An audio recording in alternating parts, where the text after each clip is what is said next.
Assalamualaikum warahmatullahi wabarakatuh. Saya Novia Ramadhani dari kelompok 6 akan mempresentasikan tentang materi protein. Sebelumnya saya mohon maaf, saya memakai masker karena saya kurang enak badan atau sedang sakit.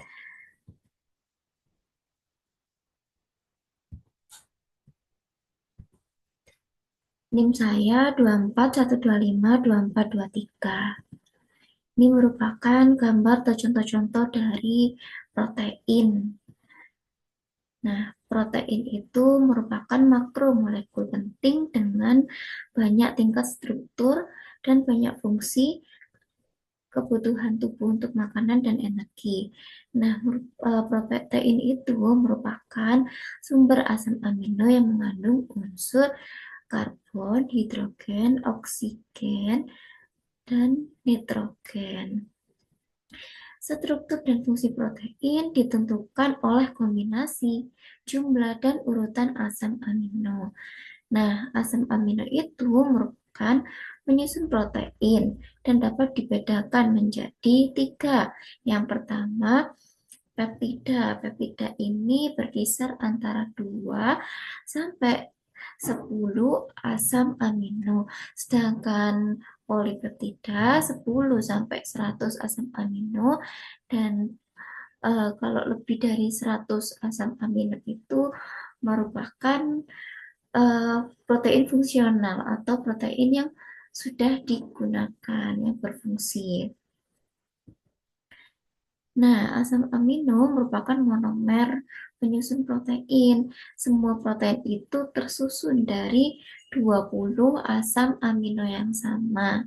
Setiap asam amino memiliki struktur dasar yang sama dari atom karbon pusat yang terikat pada gugus amin NH2, gugus karboksil CuOH, atom hidrogen, dan gugus R atau rantai samping.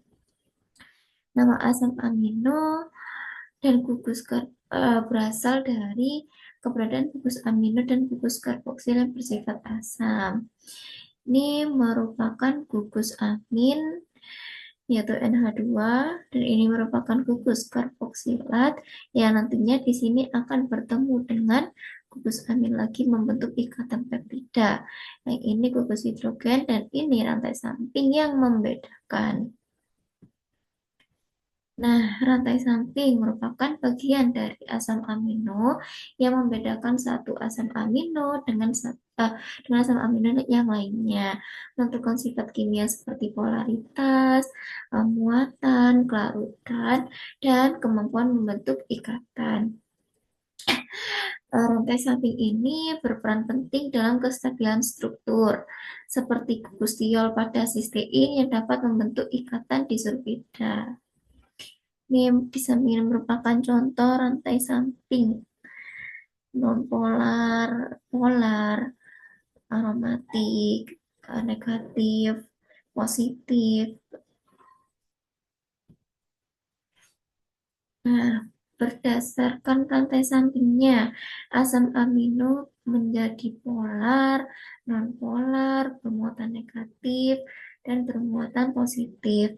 Berdasarkan kemampuan sintesisnya itu ada dua, esensial dan asam non-esensial.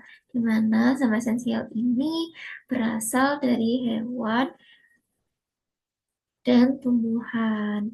Sedangkan non-esensial berasal dari tubuh manusia sendiri.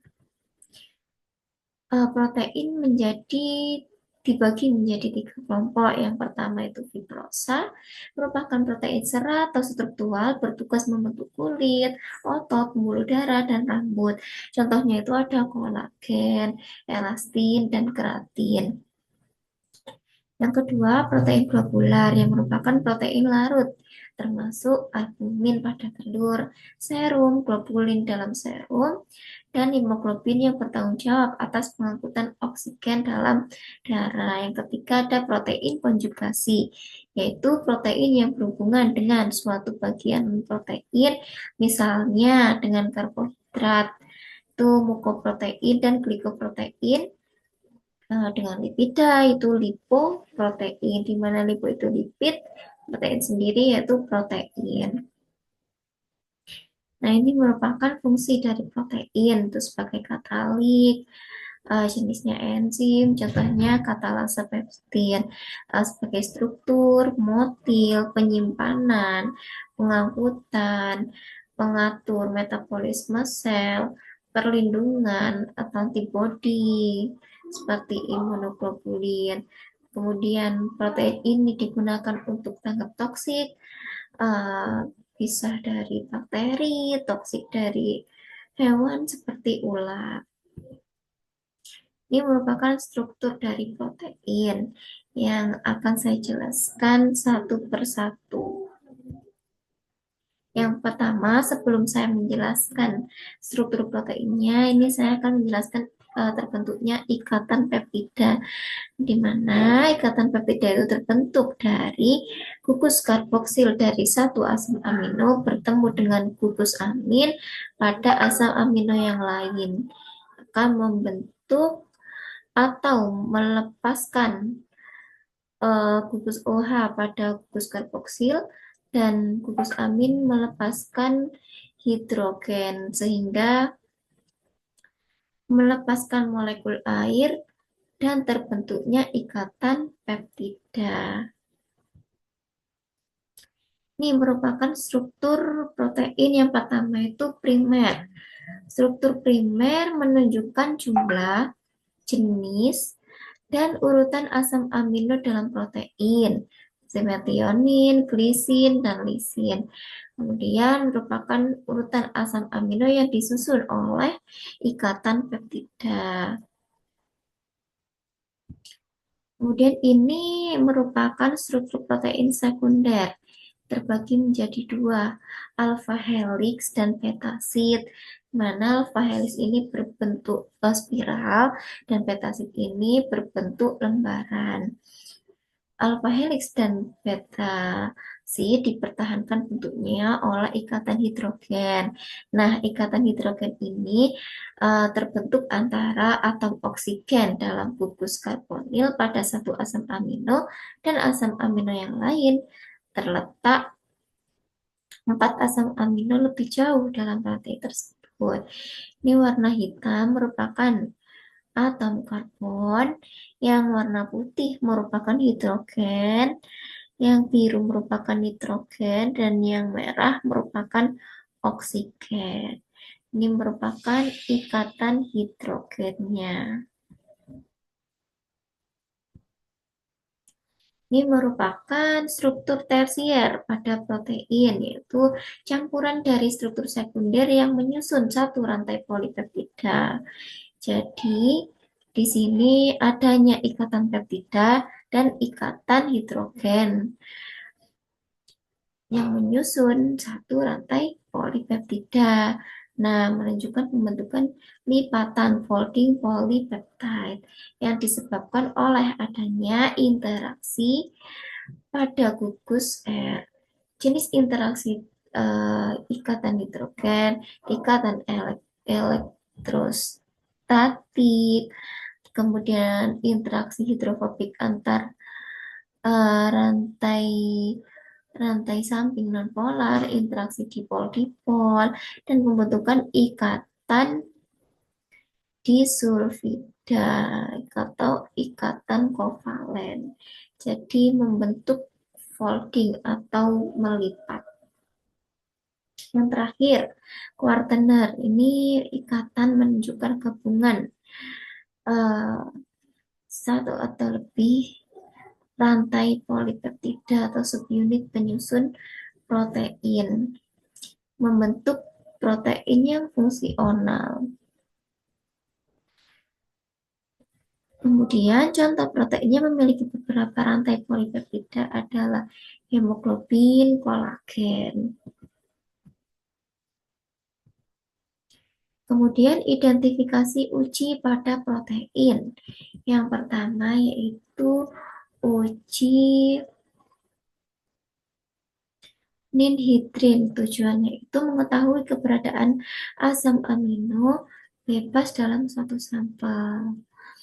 reak, di sini menggunakan reagen ninhidrin, di mana reagen ninhidrin ini bereaksi dengan asam amino bebas.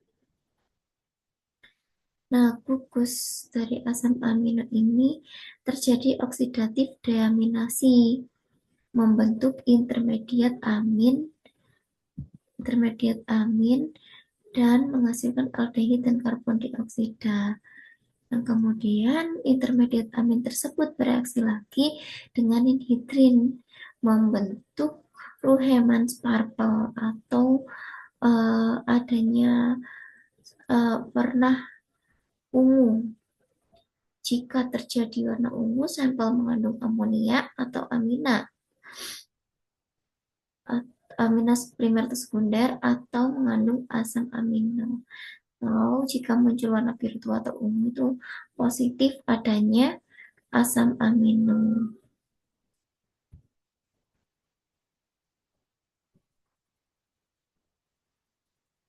Di mana amonia itu merupakan senyawa anorganik dasar pembentukan amina NH3.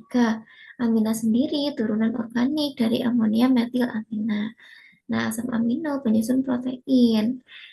Nah, amonia yang terbentuk bereaksi lagi dengan nitrini intermediat amin. Bereaksi dengan nitrin. Menghasilkan senyawa kompleks berwarna ungu. Yang kedua, uji Biuret. Tujuannya mengetahui adanya ikatan peptida dalam suatu protein. Hasil uji Biuret ini kalau positif mengandung protein berwarna ungu. Dan kalau negatif tidak mengandung protein atau tetap berwarna biru.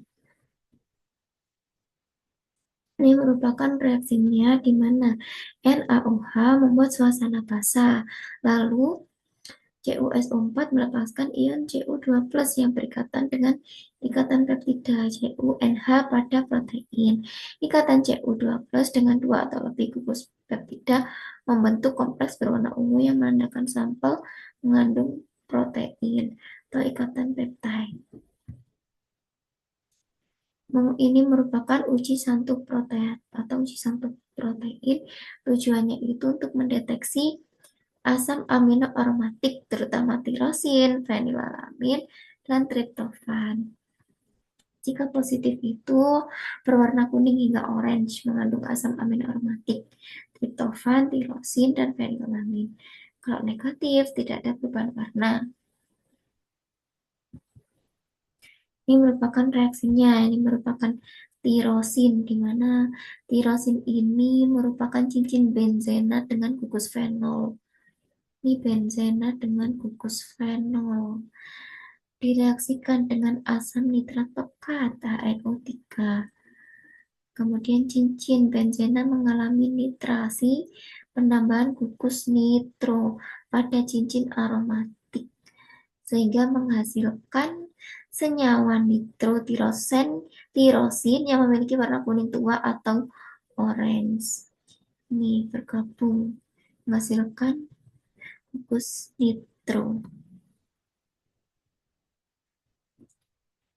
Ini merupakan uji Milons yang bertujuan untuk mendeteksi asam amino yang mengandung gugus fenol, yaitu tirosin. Ini merupakan tirosin memiliki gugus fenol. Prinsipnya reagen Milon Hg tambah HNO3 atau raksa dengan asam nitro bereaksi khusus dengan gugus fenol membentuk kompleks warna merah bata dengan adanya penambahan nitro. Jika positif berwarna merah bata, berarti sampel mengandung tirosin. Jika negatif, tidak ada perubahan warna. Yang terakhir merupakan uji Hobskin-Kohl yang mendeteksi triptofan dalam suatu sampel. Nah, jika positif itu muncul cincin ungu di antara dua lapisan, tandanya mengandung triptofan. Jika negatif, tidak terbentuk cincin ungu. Ini merupakan reaksinya, di mana Formaldehid bereaksi dengan inti indol pada triptofan, membentuk ikatan kondensasi, menghasilkan senyawa berwarna ungu yang merupakan triptofan. Bereaksi dengan formaldehid, kemudian menjadi satu, membentuk senyawa kompleks berwarna ungu atau muncul cincin ungu di antara dua lapisan dan menghasilkan produk samping yaitu air atau H2O. Kesimpulannya, protein itu makromolekuler penting penyusun tubuh yang tersusun dari rangkaian asam amino, di mana asam amino ini memiliki gugus amin, gugus karboksil, hidrogen, dan rantai samping yang menentukan sifatnya. Asam amino ini berikatan melalui ikatan peptida sehingga membentuk peptida, polipeptida, hingga protein fungsional. Struktur protein terbagi menjadi primer, sekunder, tersier, dan kuartener. Protein juga dibedakan menjadi fibrosa, globular, dan konjugasi. Untuk mengidentifikasi adanya protein dilakukan dengan uji ninhidrin, mendeteksi asam amino bebas, Biorec mendeteksi ikatan peptida, Santoproteat mendeteksi asam amino aromatik, Milon mendeteksi asam amino dengan gugus fenol, itu khusus gugus fenol tirosin, dan uji Hopkins pool untuk mendeteksi adanya triptofan. Sekian, terima kasih presentasi dari saya. Kurang lebihnya saya mohon maaf atau apabila ada salah dalam bertutur kata, eh, mohon maaf sebesar-besarnya. Dan saya juga tidak fit atau tidak enak badan, mohon maaf. Terima kasih. Wabillahi taufik wal hidayah, waridho wa inayah. Wassalamualaikum warahmatullahi wabarakatuh.